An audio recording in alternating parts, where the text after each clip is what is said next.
सरकार पर સૌથી મોટો આક્ષેપ કે અગ્નિકાંડ એ અકસ્માત નહીં પરંતુ હત્યાકાંડ છે। હેમાંગ રાવલે આ સણસણતો આક્ષેપ લગાવ્યો છે। માત્ર નાના માછલાઓ સામે જ આ કાર્યવાહી થઈ રહી છે।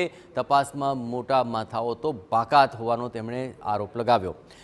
અહીં કમલમ સુધી જે હપ્તા પહોંચાડે છે તેની તપાસ કરવામાં આવે તેવી તેમણે માંગ કરી। આ ઉપરાંત ફાસ્ટ ટ્રેક કોર્ટમાં કેસ ચલાવી દોષિતોને કડકમાં કડક સજા આપવામાં આવે તેવી માંગ તેમણે કરી છે।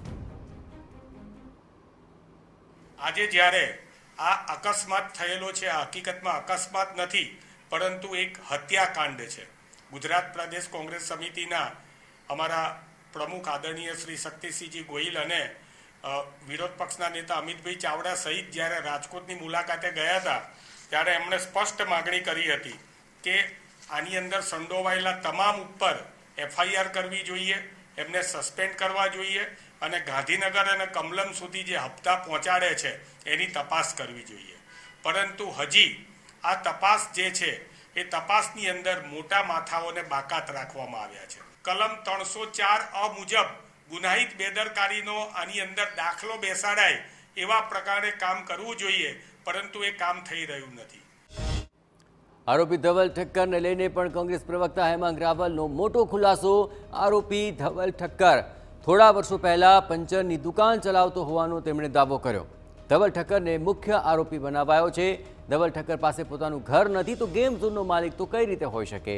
ગેમ ઝોનમાં કયા IPS અને IASના પૈસા લાગેલા છે તેની પણ તપાસ કરવામાં આવે તેવી તેમણે માંગ કરી। જમીન ભાજપના નેતાઓની છે તેની સામે પણ કેસ દાખલ કરવામાં આવે તેવી તેમની માંગ છે। ધવલ ઠક્કર સૂત્રો દ્વારા એના માહિતી મળી રહી છે કે ધવલ ઠક્કર તો માત્ર મોરું છે।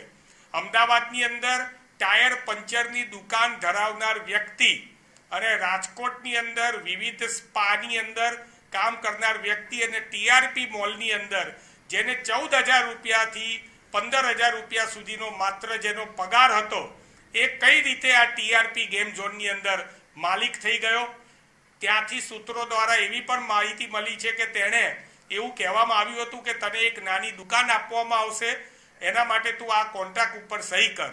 એણે જ્યારે દુકાનની માગણી કરી તો દુકાન માલી નહીં એને, અને એના માલિકોએ એમ કીધું કે હવે નામ કાઢવાનો ખર્ચો 10-15 લાખ થાય તો તારું નામ અમે કન્ટિન્યુ રાખીએ છીએ।